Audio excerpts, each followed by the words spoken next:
नमस्कार। आकाशवाणी कटक आंचलिक संवाद पढ़ुंट उदयनाथ स्वाई। मुख्य संवाद भुवनेश्वर इन्फो भैली 2 रे भारतर प्रथम अत्याधुनिक 3D ग्लास सेमीकंडक्टर प्रकल्पर है शिलान्यास। प्रतिरक्षा प्रजुक्तिविद्या और उच्चमानर कंप्यूटिंग क्षेत्र में यह प्रकल्प गुरुत्वपूर्ण भूमिका ग्रहण करिब कहिले मुख्यमंत्री। भारत में गत 12 वर्ष इलेक्ट्रोनिक्स उत्पादन 6 गुण वृद्धि पाइथिबा केंद्र इलेक्ट्रोनिक्स और प्रजुक्तिविद्या मंत्री अश्विनी वैष्णव सूचना। लोकमानक सुरक्षा लगी सरकार निर्माण करेंगे अधिक संख्यार आश्रयस्थली।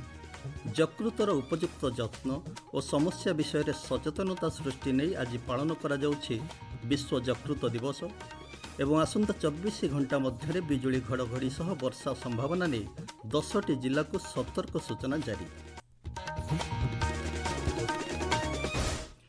विकसित भारतर परिकल्पना पूर्वोदयर विकास विशेष भाव में ओडिशारू आरंभ होइछि बोली मुख्यमंत्री मोहन चरण माझी कहिसंति।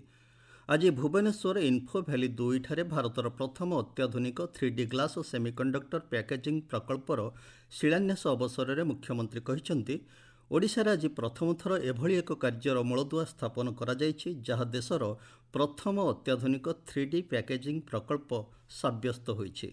विश्वर प्रमुख कंपानी इंटेल, लॉकहीड मार्टिन एवं अप्लाइड मटेरियल्स भली प्रतिष्ठान ओडिशारे 3D ग्लास समाधान सह संपर्कित यह प्रकल्प आरंभ करने को जाउछन्ति। मुख्यमंत्री कहिसंति यह प्रकल्परू प्रस्तुत हेबाकु थिबा उपादान गुड़िक आगामी दिन में कृत्रिम बुद्धिमत्ता व्यवस्था एवं उच्च मानर कंप्यूटिंग तथा प्रतिरक्षा प्रजुक्तिविद्या क्षेत्र में गुरुत्वपूर्ण भूमिका निर्वाह करिब। प्रकल्प कार्यक्षम हेले 2500 जन नियुक्ति पाइबे बोली कुहाଯାଉଛି। से कहिसंति आज शिलान्यास होइथिबा प्रकल्प रे कंपानी गुड़िक पक्षरु 2000 कोटी टंका निवेश करा जायछि एवं प्रतिवर्ष प्राय 70,000 ग्लास पैनल एवं 50 मिलियन असेंबल्ड यूनिट एवं 13,200 आधुनिक 3D AI मॉड्यूल प्रस्तुत करा जिवो। 3D glass solution semiconductor company पाई आज शिलान्यास करागला। आम देशर नुहे सारा विश्व रे मध्य एक अग्रणी सेमीकंडक्टर मैन्युफैक्चरिंग यूनिट एथिरु प्रस्तुत होउतबा कंपोनेंट गुडी को आगामी दिन रे artificial intelligence system, high performance computing एवं प्रतिरक्षा इलेक्ट्रॉनिक्स क्षेत्र रे गुरुत्वपूर्ण भूमिका ग्रहण करिया पाई जाउछि। एई 3D ग्लास सॉल्यूशंस कंपनी रो कंपोनेंट गुडी को देश रे प्रथम थर पाई हमर ए ओडिसा रे भुवनेश्वर रे এই পবিত্র মাটিরে তার প্রোডাকশন করা যাব। भारत में गत 12 वर्ष मध्य इलेक्ट्रोनिक्स उत्पादन क्षेत्र में 6 गुण वृद्धि पाइथिबा केंद्र इलेक्ट्रोनिक्स एवं प्रजुक्तिविद्या मंत्री अश्विनी वैष्णव कहिसंति। भारत एबे इलेक्ट्रोनिक्स क्षेत्र में विश्व नेतृत्व नेबा स्तर को अग्रसर हेउथिबा श्री वैष्णव कहिसंति। भुवनेश्वर इन्फो भैली 2 रे 3D ग्लास पैकेजिंग यूनिट्र शिलान्यास पर्व में जोगदे मंत्री श्री वैष्णव कहिसंति एही प्रकल्प विश्वर सबुठार अत्याधुनिक 3D पैकेजिंग ज्ञानकौशल व्यवहार करी उत्पादन करिबो। से कहिसंति उन्नत प्रजुक्तिविद्या ज्ञानकौशल व्यवहार करी भारत एबे विश्वर द्वितीय प्रमुख मोबाइल उत्पादनकारी भाबे उभा हेउछि। ओडिशा सेमीकंडक्टर प्लांट यार फाउंडेशन स्टोन ले होबो। ओडिशा गोटे मिनरल मेटल रु इलेक्ट्रॉनिक्स हब हेबाकु जाउछि। सेतिरे एई प्लांट प्रधानमंत्री श्री नरेंद्र मोदी जींकर आ मुख्यमंत्री श्री मोहन माझींकर जहा बहुत साहस सहित ओडिशा रो डेवलपमेंट पई कार्य चलीछि। सेतिरे एई प्लांट बहुत सेमीकंडक्टर प्लांट बहुत सहयोग। एही अवसर में मंत्री श्री वैष्णव वर्ष धरी अवहेलार शिकार होइथिबा ओडिशा को रेलबाई क्षेत्र में अधिक बजेट आवंटन होइथिबा कहिसंति। भुवनेश्वर में विकसित होइथिबा नुआ रेल स्टेशन भली आगामी दिन में ओडिशा रे आहुरी 59टी अत्याधुनिक रेल स्टेशन पई विकास कार्य जारी रहिथिबा से कहिसंति। राज्य में ग्रीष्म प्रवाह वृद्धि पाउथिबारु एहार लोकमानंकु सुरक्षा देबा लागि सरकार अधिक संख्यार आश्रयस्थली निर्माण करिवे। राजस्व विभागर मार्गदर्शिका अनुसार जिलापाल माने आश्रयस्थल निर्माण निमंते निष्पत्ति ग्रहण करिपारिबे बोली कुहाଯାଇଛି। अन्य पक्षरे स्कूल छुट्टी पई राजस्व एवं गणशिक्षा विभाग मध्य आलोचना होइछि। ग्रीष्म प्रकोप वृद्धि पाउथिबा अंचल में स्कूल छुट्टी पई संपृक्त अंचलर जिलापाल मानकु निष्पत्ति नेबा लागि क्षमता प्रदान करा जाइछि। असह्य गरम और गुळुगुळी को दृष्टि रखी खोर्धा जिले में आसंता काली 23 तारिख पर्यंत समस्त स्कूल और अंगनवाड़ी केन्द्र बंद रखा जिलापाल निर्देश देइछन्ति। समस्त सरकारी और बेसरकारी विद्यालयगुड़िक एही समय मध्य बंद रहिबो। तेबे परीक्षा निर्घंटरे कौनसी परिवर्तन होई नथिबा जणा पड़िछि।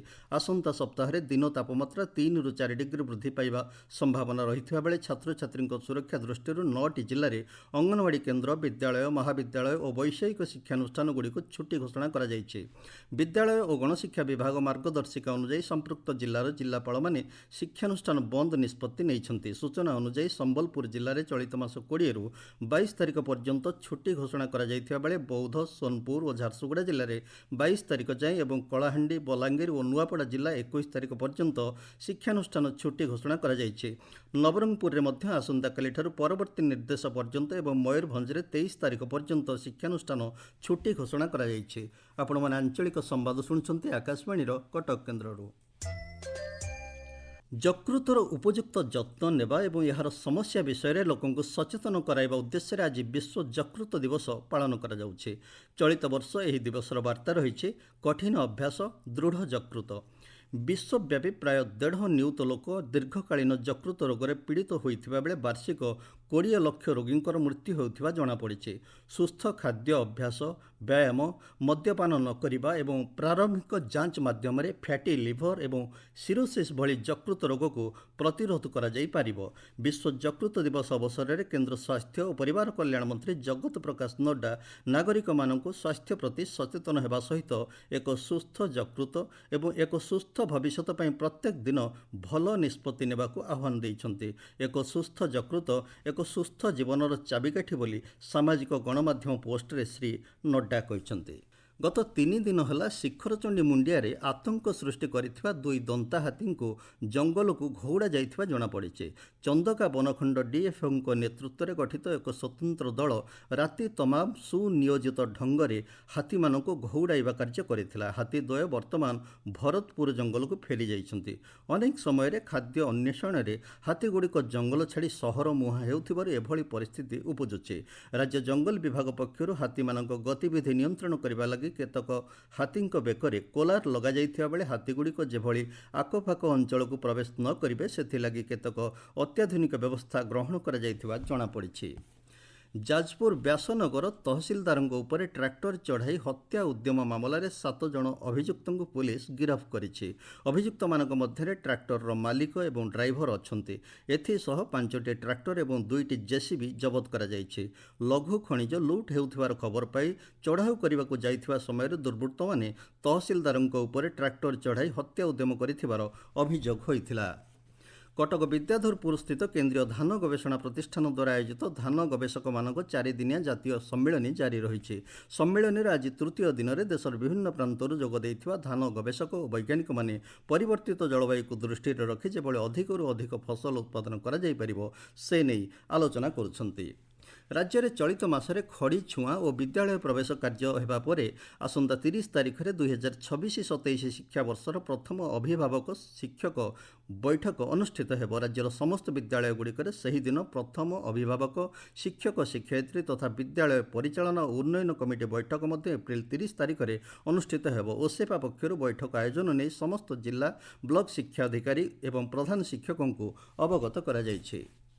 ରାଜ୍ୟ ଶିଶୁ ସୁରକ୍ଷା ଆୟୋଗର ସଦସ୍ୟା ମନସ୍ମିତା ଖୁଣ୍ଟିଆ ଭଦ୍ରକ ଜିଲ୍ଲା ଗସ୍ତରେ ଯାଇ ବିଭିନ୍ନ ଶିଶୁ ଅନୁଷ୍ଠାନ, ସେବାଶ୍ରମ ଓ ଶକ୍ତି ସଦନ ପରିଦର୍ଶନ କରିଛନ୍ତି। ସେଠାକାର ପରିଚାଳନା ମୌଳିକ ବ୍ୟବସ୍ଥା ସମ୍ପର୍କରେ ଅନୁଧ୍ୟାନ କରି ଶିଶୁମାନଙ୍କ ସହିତ ସେମାନଙ୍କର ଅନୁଭୂତି, ଆବଶ୍ୟକତା ଓ ସମସ୍ୟା ସମ୍ପର୍କରେ ପଚାରି ବୁଝିଛନ୍ତି। ଏହି ଅବସରରେ ଜିଲ୍ଲା ମଙ୍ଗଳ ଅଧିକାରୀ, ଶିଶୁ ସୁରକ୍ଷା ଅଧିକାରୀଙ୍କ ସମେତ ଅନ୍ୟାନ୍ୟ କର୍ମକର୍ତ୍ତାମାନେ ଉପସ୍ଥିତ ଥିଲେ। ପାଣିପାଗ ରାଜ୍ୟରେ ଗରମ ଓ ଗୁଳୁଗୁଳି ପାଗ ଜାରି ରହିଛି। ପରବର୍ତ୍ତୀ 6ରୁ 7 ଦିନ ଯାଏଁ ଦିନ ତାପମାତ୍ରାରେ ସେଭଳି ବଡ଼ ପରିବର୍ତ୍ତନର ସମ୍ଭାବନା ନାହିଁ ବୋଲି ଆଞ୍ଚଳିକ ପାଣିପାଗ ବିଜ୍ଞାନ କେନ୍ଦ୍ର ପକ୍ଷରୁ ସୂଚନା ମିଳିଛି। ଆସନ୍ତା 24 ଘଣ୍ଟା ମଧ୍ୟରେ ବିଜୁଳି ଘଡ଼ଘଡ଼ି ସହ ବର୍ଷା ସମ୍ଭାବନା ନେଇ 10ଟି ଜିଲ୍ଲାକୁ ସତର୍କ ସୂଚନା ଜାରି କରାଯାଇଛି। ଗତ 24 ଘଣ୍ଟା ମଧ୍ୟରେ ଟିଟିଲାଗଡ଼ଠାରେ ଦିନର ସର୍ବୋଚ୍ଚ ତାପମାତ୍ରା 42.7 ଡିଗ୍ରୀ ସେଲସିୟସ୍ ରେକର୍ଡ ହୋଇଛି। ମୁଖ୍ୟ ସମ୍ବାଦ ପୁଣିଥରେ। ଭୁବନେଶ୍ୱର ଇନ୍ଫୋ ଭ୍ୟାଲି 2ରେ ଭାରତର ପ୍ରଥମ ଅତ୍ୟାଧୁନିକ 3D ଗ୍ଲାସ୍ ଓ ସେମିକଣ୍ଡକ୍ଟର ପ୍ରକଳ୍ପର ହେଲା ଶିଳାନ୍ୟାସ। ପ୍ରତିରକ୍ଷା ପ୍ରଯୁକ୍ତିବିଦ୍ୟା ଓ ଉଚ୍ଚମାନର କମ୍ପ୍ୟୁଟିଂ କ୍ଷେତ୍ରରେ ଏହି ପ୍ରକଳ୍ପ ଗୁରୁତ୍ୱପୂର୍ଣ୍ଣ ଭୂମିକା ଗ୍ରହଣ କରିବ କହିଲେ ମୁଖ୍ୟମନ୍ତ୍ରୀ। ଭାରତରେ ଗତ 12 ବର୍ଷରେ ଇଲେକ୍ଟ୍ରୋନିକ୍ସ ଉତ୍ପାଦନ 6 ଗୁଣ ବୃଦ୍ଧି ପାଇଥିବା କେନ୍ଦ୍ର ଇଲେକ୍ଟ୍ରୋନିକ୍ସ ଓ ପ୍ରଯୁକ୍ତିବିଦ୍ୟା ମନ୍ତ୍ରୀ ଅଶ୍ୱିନୀ ବୈଷ୍ଣବଙ୍କ ସୂଚନା। ଲୋକମାନଙ୍କ ସୁରକ୍ଷା ଲାଗି ସରକାର ନିର୍ମାଣ କରିବେ ଅଧିକ ସଂଖ୍ୟାର ଆଶ୍ରୟସ୍ଥଳୀ। ଯକୃତର ଉପଯୁକ୍ତ ଯତ୍ନ ଓ ସମସ୍ୟା ବିଷୟରେ ସଚେତନତା ସୃଷ୍ଟି ନେଇ ଆଜି ପାଳନ କରାଯାଉଛି ବିଶ୍ୱ ଯକୃତ ଦିବସ ଏବଂ ଆସନ୍ତା 24 ଘଣ୍ଟା ମଧ୍ୟରେ ବିଜୁଳି ଘଡ଼ଘଡ଼ି ସହ ବର୍ଷା ସମ୍ଭାବନା ନେଇ 10ଟି ଜିଲ୍ଲାକୁ ସତର୍କ ସୂଚନା ଜାରି। ଆଞ୍ଚଳିକ ସମ୍ବାଦ ବର୍ତ୍ତମାନ ପାଇଁ ଏତିକି। ଆମର ପରବର୍ତ୍ତୀ ଆଞ୍ଚଳିକ ସମ୍ବାଦ ଶୁଣିପାରିବେ ସନ୍ଧ୍ୟା 6:45 ରେ।